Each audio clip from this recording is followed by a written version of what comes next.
This has been a difficult decade for our country. Huge challenges remain. This is the beginning, but not the end of our effort to wind down this war. The long summer of 2011 is really a significant moment.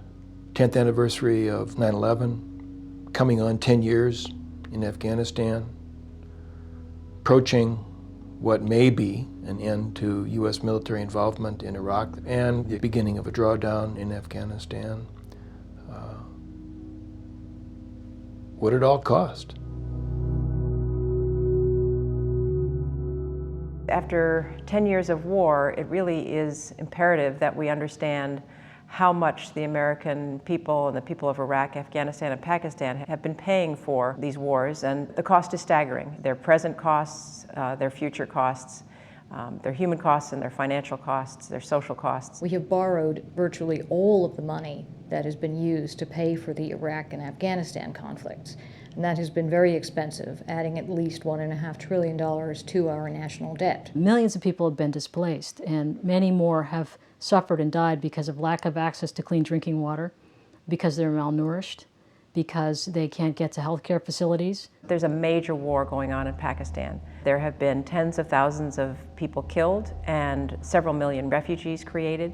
In Afghanistan, at least 12,000 to 14,000 civilians have died. In Iraq, at least 125,000 civilians have been killed. And in Pakistan, about 35,000 people have died. Taking care of our veterans over the next 20, 30, 40 years. That cost alone will add another $600 billion to $1 trillion.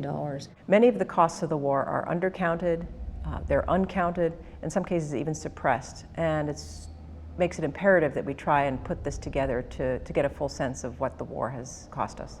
A lot of Americans know that 6,000 of our young men and women have died in uniform in the war, but very few people know that the scale of human death and wounding has been much faster, both in the military and in the civilian sectors, and that the costs have been borne unevenly. The military families, contractor families, the people of Iraq, Afghanistan, and Pakistan, of course, have borne a tremendous cost. It's hard to convey the cost in lives over there because of these wars, and the psychological toll and the physical toll for the survivors who've lost limbs, who have been stunted by malnourishment, and have suffered diseases they would otherwise not have gotten. So it's, very tough to talk about it, but we have to.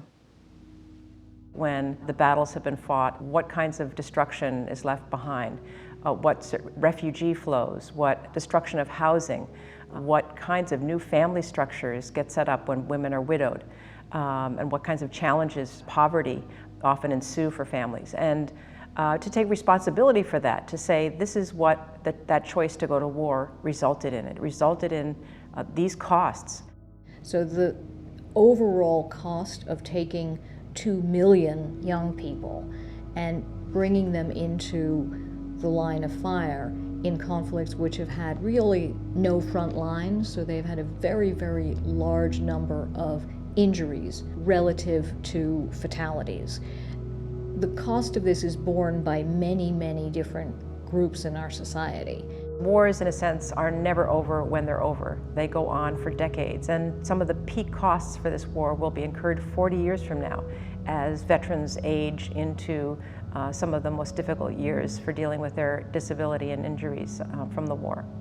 At this point, I think the questions that we should be asking are, if not for the decision to invade Iraq in particular, would we still be mired in Afghanistan? Would oil prices be where they are?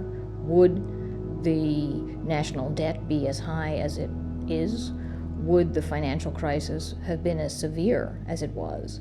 And I think arguably the answer to all four of those questions is no. One of the things that we have to understand is what the trade-offs were.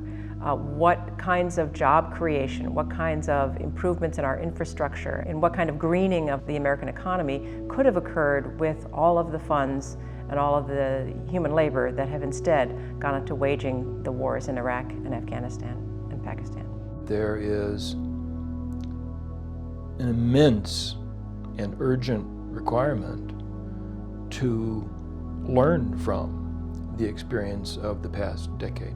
and to try to ensure that we don't make the same mistakes all over again. So we're at a decision point, I think, in 2011. We're at the point when we can decide to draw down more quickly or draw down more slowly in Afghanistan. We can decide whether or not to keep funding the Pakistani military and Frontier Corps. We can decide how we want to structure repayment of the borrowing for these wars. But there are a lot of choices that we could make right now that will either increase or decrease the human and the financial costs of the conflicts that we began after 9/11.